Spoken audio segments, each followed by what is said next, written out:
You're listening to the Bare Metal Cyber Prepcast, created to help you succeed in your Server Plus certification journey. Learn more at baremetalcyber.com, where additional prepcasts, books, and training materials await. Let's get started. Password policies form the first line of defense in identity and access management. Despite the growth of alternative authentication methods, passwords remain one of the most widely used ways to control access to servers, applications, and management interfaces. Weak passwords, predictable patterns, or reused credentials continue to be major causes of breaches. Effective password policies define how passwords are created, how long they remain valid, and how systems respond to misuse. For the Server Plus certification, administrators are expected to enforce password rules that reduce risk without sacrificing operational functionality. Strong password policies must balance security requirements with practical usability. Overly complex rules may encourage users to write passwords down or reuse similar ones across systems. In contrast, rules that are too lenient allow for passwords that can be easily guessed, cracked, or harvested from previous breaches.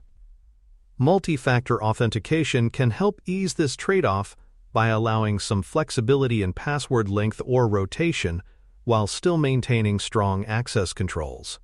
A good password policy begins with minimum length requirements. Longer passwords are exponentially harder to brute force or guess. A 12-character minimum is now widely accepted as the baseline for standard accounts, with longer requirements for administrative or privileged roles. Server platforms should be configured to reject blank, default, or single-character passwords, and audits must ensure that minimum-length settings are actively enforced across all login endpoints. Complexity requirements add another layer of protection by ensuring that passwords contain a variety of character types. This typically includes uppercase and lowercase letters, numbers, and symbols. Complexity rules should prevent passwords that include personal information or easily guessed words. However, administrators must be careful not to create rules that force hard-to-remember combinations, as this can result in insecure behavior such as writing passwords down or rotating through obvious patterns. Password history and reuse prevention protect against the habit of cycling through a small number of favorite passwords. Systems should be configured to remember at least 5 to 24 previous passwords and block their reuse. This forces users to create new, unique passwords at each change interval. These settings are built into most operating systems and directory services, and should be enabled by default as part of account provisioning and security baselines. Expiration policies define how often users must change their passwords. A typical expiration window is 90 days, but the right interval depends on organizational policy, user behavior, and the use of other controls like multi-factor authentication. Overly frequent password changes can frustrate users and lead to weaker habits, such as appending numbers to old passwords. When combined with MFA, expiration policies can often be extended without reducing overall security. Lockout thresholds are used to defend against brute force or guessing attacks. When a user fails to enter the correct password after a defined number of attempts, often 3 to 10, the account is temporarily locked. Lockouts can last a few minutes or require administrator intervention. Systems should be tuned to strike a balance between blocking attacks and minimizing disruptions caused by accidental lockouts. Alerts should be triggered when thresholds are exceeded to detect automated attacks or user confusion. First login and temporary password rules are used during onboarding or password resets. Temporary passwords must be set to expire quickly and require the user to change the password at first login. This prevents a temporary credential from becoming a permanent vulnerability. Many organizations automate this process using scripting or directory tools to enforce first-use expiration and capture the time of successful credential changes for audit records. Secure storage and transmission of passwords are fundamental requirements for any access control system. Passwords should never be stored in plain text, hard-coded into scripts, or displayed in logs. Instead, password data must be stored using salted and hashed encryption, commonly using SHA-256 with a unique salt for each record.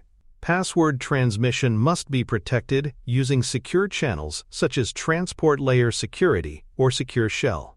Administrative consoles and login screens must also avoid exposing passwords in clear text or through insecure user interfaces. Administrative and service accounts require stricter password rules than standard user accounts. These accounts often have elevated privileges or persistent access to critical systems. Passwords for these accounts must be longer, rotated more frequently, and protected with multi-factor authentication. Service account credentials should be unique to each system or service and never reused across domains. All changes to privileged account credentials must be documented and monitored for signs of misuse. For more cyber-related content and books, please check out cyberauthor.me. Also, there are other prepcasts on cybersecurity and more at baremetalcyber.com. Users must be taught how to create strong passwords and understand the risks associated with poor credential habits. Training programs should include guidance on avoiding predictable patterns, recognizing phishing attempts, and using password managers to store credentials securely. Employees should be reminded that passwords should never include their name, birth date, or company-specific terms. Security awareness programs must reinforce these messages regularly to prevent complacency and support policy compliance. Password blacklists and dictionary checks prevent users from selecting weak or compromised passwords. These blacklists typically block known bad examples such as password 123, admin, or any value found in recent breach data. Administrators can enforce blacklist checks through directory policies or third-party tools. Lists must be updated regularly to include newly exposed credentials and should be enforced at both account creation and password reset stages. Organizations must monitor for compromised credentials using internal tools or third-party services that scan breach data or dark web markets. If a user's password appears in a leak, an alert should trigger an immediate reset and investigation.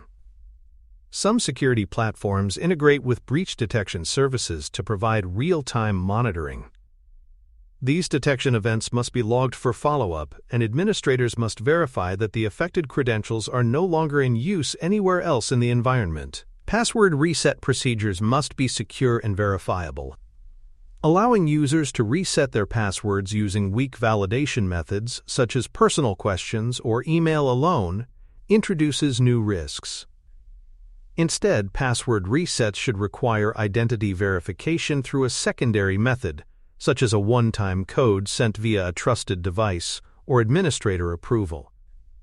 Secure reset processes reduce the likelihood of unauthorized changes or social engineering attacks. Password policies must be formally documented and reviewed on a recurring schedule. Written policies define the rules for password creation, reuse, rotation, and storage. They should explain the rationale behind each rule and clearly define the scope of systems covered. Policy documents should be reviewed annually, updated to reflect changes in risk or technology, and made available to both technical and non-technical stakeholders. Logs of each policy review must be retained for compliance audits. As organizations modernize authentication, some are adopting passwordless methods, such as FIDO2 keys, smart cards, or biometric authentication. These technologies reduce or eliminate the need for traditional passwords, improving both security and user experience. Passwordless authentication may not be feasible for all users or systems, but it can be rolled out in high-security areas or phased in for accounts with privileged access. Compatibility and support must be evaluated carefully before deployment. Compliance testing ensures that password policies are not only defined, but also enforced. Administrators should run scans or manual reviews to verify that password rules are being followed across all systems and directories. These tests may include checking for default passwords, blank entries, or non-compliant expiration settings. Login attempts and alert logs should be reviewed regularly to detect potential violations. Systems found to be out of compliance must be remediated and retested. Password policies form the foundation of account-level access control. They define how credentials are created, validated, stored, and expired. Without effective enforcement, even the best system architecture can be undermined by poor user behavior or weak authentication practices. In the next episode, we will examine access control models, specifically role-based, rule-based, and scope-based approaches, and how they are applied to user permissions and system resources.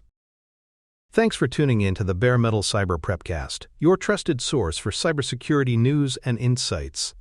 Remember to subscribe at baremetalcyber.com so you never miss an update. And visit cyberauthor.me for best-selling cybersecurity books that equip you with expert knowledge. Until next time, stay secure and stay vigilant.